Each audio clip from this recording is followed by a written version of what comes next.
I never thought winning a video game and wearing a white sundress on vacation could get me uninvited from a wedding. But here we are. I've been dating my boyfriend, Ryan, 34, for about 2 years, and everything felt perfect. Until it wasn't. He's the best man for his childhood friend, Jason's wedding, which is happening in just a few months at this insane 5-star resort in Cancun. I'm talking all-inclusive infinity pools, nightly lobster dinners, personal butlers. You get the picture. Originally, we were both invited. Flights booked, rooms reserved, everything paid for. I'd met Jason and his fiancée Emily a handful of times before. Always polite, friendly enough, nothing too deep. When they invited me to their joint bachelorette weekend, I thought, okay, cool, I'm part of the crew. I went, expecting a fun weekend, and honestly, I had an amazing time. Boat rides, tequila tastings, bonfires, singing terribly off-key with everyone. Absolute chaos, but in the best way. I wasn't glued to Emily the whole time, but I thought we were cool. Turns out I was wrong. Last week, Ryan got a call from Jason, weirdly formal. Ryan put it on speaker in the living room. For transparency, he said. Jason sounded uncomfortable, stumbling over words. Hey, man. I hate to do this, but Emily doesn't want Claire at the wedding anymore. Wait, what? Me? I was literally invited. Everything was booked. Jason went on, listing reasons Emily was upset. Apparently, I had stolen the spotlight, wore a white sundress one night on the beach, made a joke during charades that overshadowed her, and most devastatingly, beat Emily at Mario Kart. Everyone cheered. Mario Kart. That's what triggered this mess.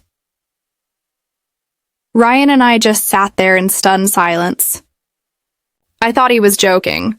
Spoiler alert, he wasn't. He called a few friends who were there to double-check. I wasn't doing anything wrong. They all said Emily just got weirdly cold, spiraled over minor stuff, and maybe felt threatened by me being likable. I felt like I'd been targeted, and I didn't even realize it. I told Ryan I'd be willing to talk to Emily directly. Maybe clear up a misunderstanding. Maybe smooth things over, but also, why would I go somewhere I wasn't welcome? And then I dropped the bomb. If I'm uninvited, I don't think he should go either. Cue an explosion. He looked at me like I'd slapped him. You can't be serious. I've known Jason since we were kids. I'm the best man. I said, cool, but if you go, you're basically saying it's okay to disrespect me and leave me alone while you party at a $5,000 vacation I'm banned from? He replied, this isn't about you. Exactly. That's the problem, I said. You're attending a wedding where the bride clearly has it out for me, and instead of standing up for me, you're wearing a tux and giving a toast.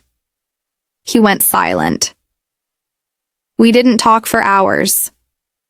He slept on the couch, probably stewing, and I scrolled through my options for canceling the resort booking.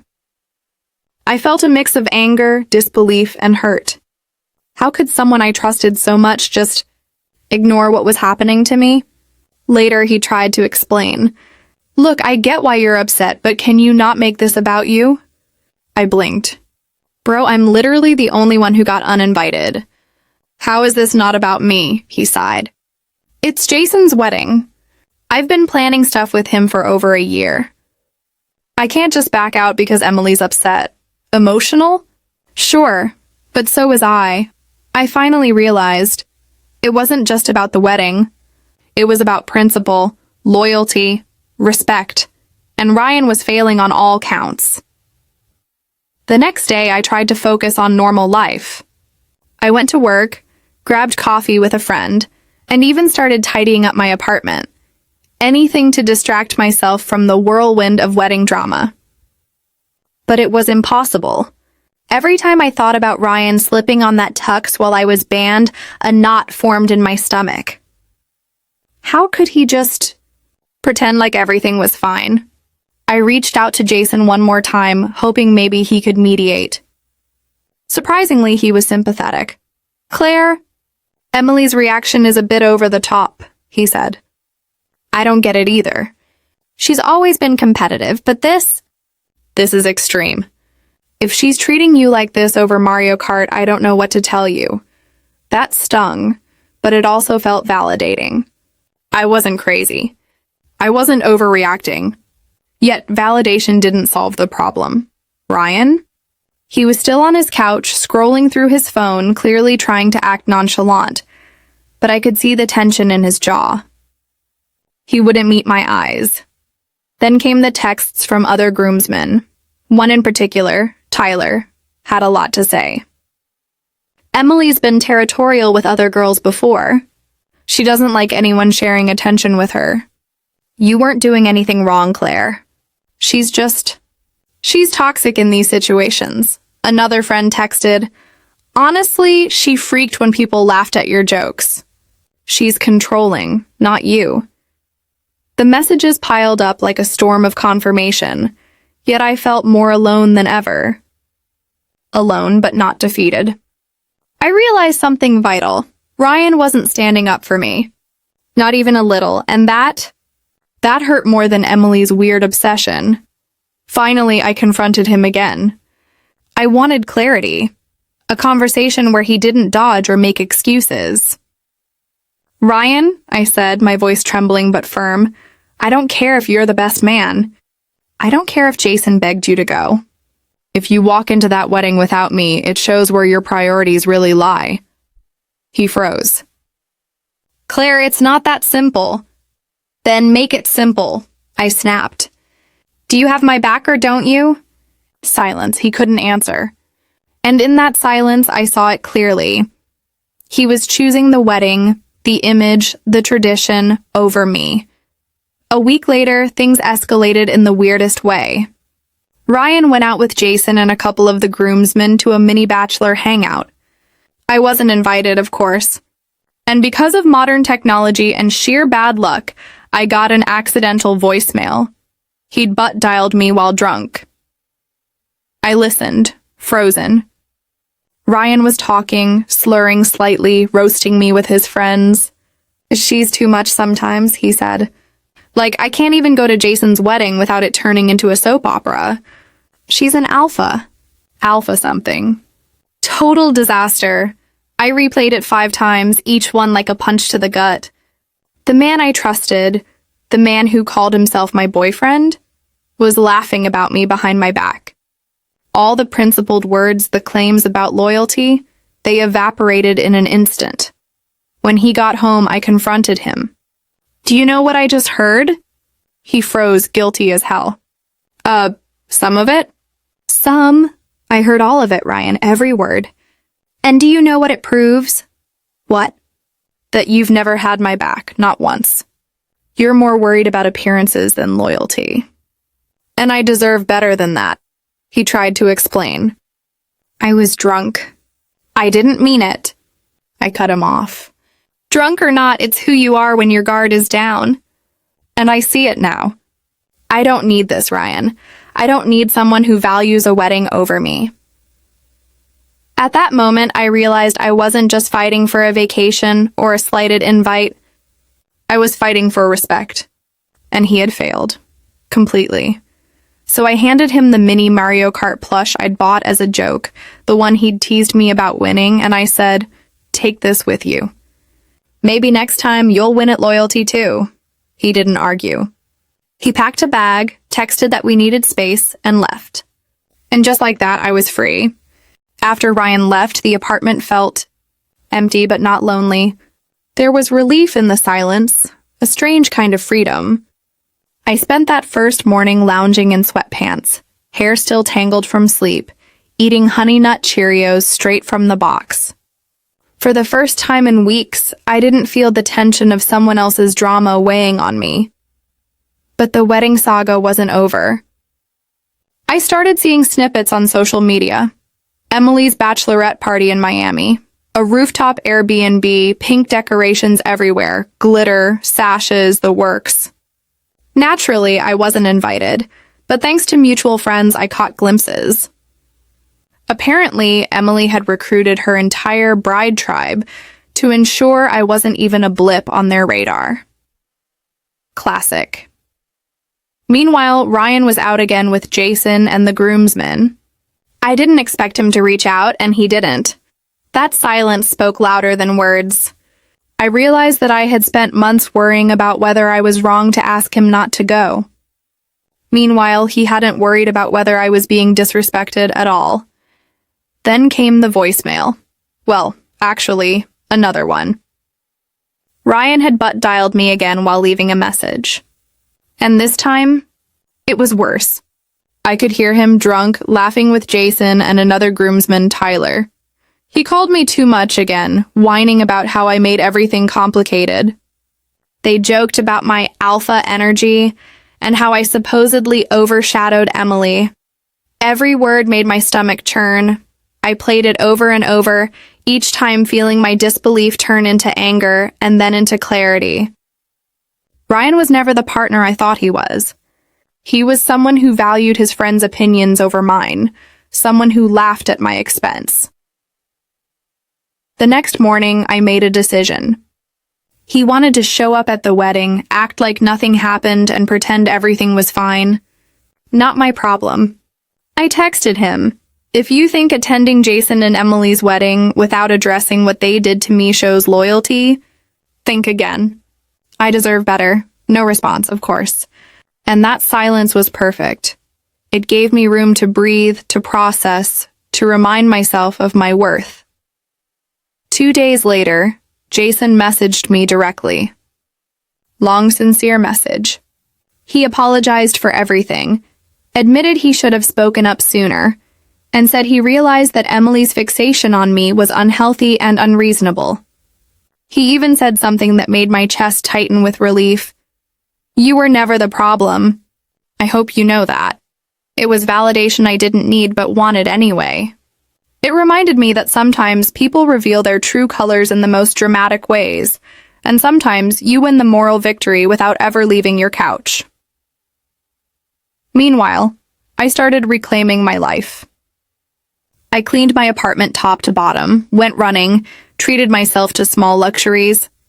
I even started seeing someone casually, a bartender named Mason, someone who didn't own a podcast mic, didn't call me alpha anything, didn't laugh at me behind my back.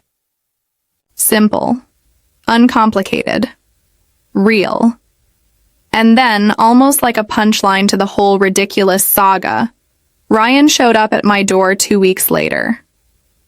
Dressed in a suit, holding a plastic bag from CVS with a bottle of wine, and of course a tiny Mario Kart plushie.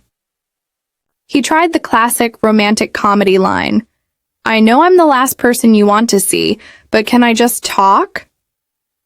I let him in, not because I cared what he had to say, but because curiosity is a dangerous thing. He tried to apologize, to explain, to reclaim some sort of moral ground. He said he realized Emily was manipulative, that he should have defended me, that he'd been scared of losing his friend. The excuses tumbled out like a cheap Hallmark movie script. I listened. And then, finally, I said what had to be said. "You came all the way here in a suit to split the blame?" "There's no montage, Ryan. You don't get points for realizing I deserved better after you ruined it." He sat there silent. I handed him the plushie. "Take this. Maybe you'll win next time. No drama, no tears, just closure." And for the first time in weeks, I felt calm. Dignity intact, cereal eaten, life back on my terms. It's been a few weeks since I kicked Ryan out, and honestly, life felt lighter. I rediscovered routines that I'd neglected. Morning runs, long coffee breaks, lazy evenings binging shows without arguing over what to watch. I even started journaling again, something I hadn't done since college. Somehow, putting pen to paper helped me process the chaos of the past few weeks. But the universe, of course, loves a dramatic encore. One Friday evening, while I was reorganizing my apartment, my phone buzzed. A FaceTime call from Tyler, the groomsman who had laughed when Ryan called me alpha something that infamous weekend. My curiosity was stronger than my pride, so I answered. "Claire, you will not believe what just happened." he said, practically out of breath. His hair was a mess, and his collar was halfway popped, like he'd just survived a hurricane or a very stressful bachelorette party. "Do tell," I said, leaning against the counter, gripping a glass of wine. Apparently, the wedding had imploded in real time. Jason, standing in front of 150 guests, had a moment of clarity during the vows. He realized he had doubts, that Emily's controlling tendencies were too much, that maybe they had rushed things. And he said it out loud. In front of everyone, Emily didn't take it well. According to Tyler, she screamed, slapped Jason, ran out of the venue dragging her veil, and caused an almost cinematic level of chaos. Guests fainted, mothers of the bride shouted, and somewhere in the back, the wedding planner was having a full-on meltdown. Meanwhile, Ryan? He was there, looking mortified, realizing that the chaos he'd helped enable was spiraling beyond control. Hearing it all unfold from Tyler, I felt a strange mix of vindication and disbelief. The people who had disrespected me, mocked me, and made me feel unwelcome were now unraveling spectacularly. The next morning, I got a text from Jason himself. Long, heartfelt message, apologizing for everything that happened, admitting he had misjudged the situation, and thanking me for handling myself with grace. He even wrote, "You were never the problem, Claire. I hope you know that," I smiled, sipping my coffee. Sometimes life gives you these small but satisfying victories. I didn't have to attend the wedding to feel like I won. I didn't need Ryan's approval or his presence at the chaos. I was standing tall on my own terms. With Jason's message, I felt a renewed sense of self-worth. I realized that Ryan had never truly seen me. Not my strength, my humor, my ability to navigate social situations with grace. And if someone can't appreciate that, well, that's their loss. I spent the day reflecting, laughing at the absurdity of it all, and even treating myself to an impromptu spa afternoon. I realized how much energy I had wasted worrying about someone who didn't have my back. For once, the narrative wasn't about defending myself. It was about reclaiming my peace. A week later, life threw another twist my way. I bumped into Mason, the bartender I had been casually seeing at a small downtown cafe. He smiled like nothing in the world had gone wrong, genuinely happy to see me. Unlike Ryan, he didn't have a history of manipulation or dismissive comments. He was kind, patient, and uncomplicated. We talked for hours. I laughed genuinely, without the shadow of past drama looming over me. It was refreshing, almost therapeutic. Mason didn't know the full wedding saga, and for once, I didn't feel compelled to unload it. I realized that some victories are personal, quiet, and need no witness. That night, as I walked home under the city lights, I felt the weight of recent weeks lift. Ryan's absence no longer felt like a void. It was liberation.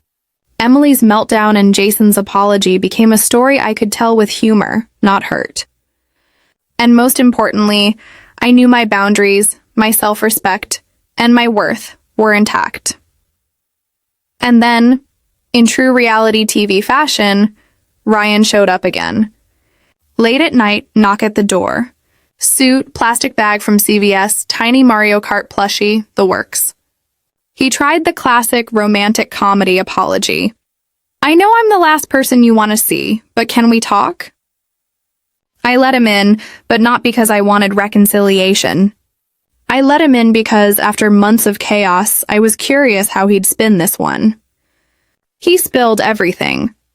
How Emily was manipulative, how he regretted siding with her, how he realized he'd lost the person who actually mattered. I listened, and then I handed him back the plushie. "Take this. Maybe next time you'll win at loyalty," I said. No tears, no dramatic goodbye. Just clarity, peace, and a deep sense that I had chosen myself, finally. Life had settled into a rhythm that didn't involve Ryan, Emily, or a $5,000 resort in Cancun. I woke up on Saturday morning feeling unusually calm, sipping coffee by the window, watching sunlight pour over the city skyline. For the first time in weeks, I didn't have that knot of anger and hurt in my chest. I felt free. But the universe has a sense of humor, of course. My phone buzzed, a notification from Instagram. Someone I barely knew from the Bachelor/Bachelorette weekend had tagged me in a story. Curiosity got the best of me. I clicked. And there it was, clips from the actual wedding still circulating. Emily's meltdown, Jason crying, guests whispering, and somewhere, Ryan standing frozen, the living embodiment of regret. I laughed. Not a polite chuckle, but a deep, satisfying laugh. I didn't feel bitter. I felt vindicated. Months of stress, worry, and humiliation had been flipped on its head. The universe had served a dish of poetic justice, and I was sitting comfortably in the front row, eating cereal. Later that week, Jason sent me another message.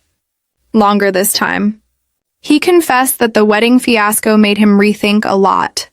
His relationship, his friends, and the kind of life he wanted moving forward. He admitted that Emily's jealousy and manipulative behavior were red flags he'd ignored for too long. He apologized again for all the stress I'd endured, even though technically it wasn't my problem to bear. I felt a strange mixture of empathy and amusement. I didn't respond with drama. Instead, I sent a short, polite message. Thanks, Jason. I hope this helps you make the best choices moving forward. Take care. Closure in its quiet form felt better than any grand confrontation. Meanwhile, my own life began to flourish in small, beautiful ways. Mason and I continued seeing each other. Our dates were simple: coffee, trivia nights, long walks by the river. But for the first time in months, I felt like myself again. I didn't need to compete, prove anything, or win anyone's approval. I was just Claire. Strong, confident, a little sarcastic, and fully in control of her own story. I even joked to Mason about the absurdity of the past weeks. Imagine being uninvited from a wedding because you beat the bride at Mario Kart, I said, laughing so hard I almost spilled my latte. He didn't even flinch. He just smiled and said, "Sounds like you dodged a bullet." And he was right. Then came the final act in the Ryan saga. He showed up one night, late, wearing the same smug grin he always wore. Holding the tiny Mario Kart plushie again, of course. He tried the same old line, "Can we talk?" I didn't even roll my eyes this time. I just gestured for him to sit down. He launched into his apology, repeating the same mistakes, blaming circumstances, defending Emily, rationalizing his behavior. I listened, sipping my wine, and felt no attachment. When he finally paused, I handed him the plushie. "Take this with you," I said calmly. "Maybe next time you'll learn what loyalty really means." He stared at me, stunned. No words, no excuses. I didn't wait for them. I closed the door behind him. That was it. No dramatic confrontation, no crying, no lingering doubt. Just finality. That night, I sat on my couch, hair messy, pajamas on, eating leftovers straight from the pan, and felt a deep sense of triumph. I hadn't walked down the aisle. I hadn't played the part of the polite guest. I hadn't allowed someone else's insecurities to dictate my happiness. And for the first time in weeks, I smiled without reservation. I was free. I was validated. I was me. Sometimes winning isn't about forcing drama or demanding apologies. Sometimes winning is choosing yourself, keeping your dignity intact, and letting the people who don't value you fade into the background. And that felt like the perfect ending.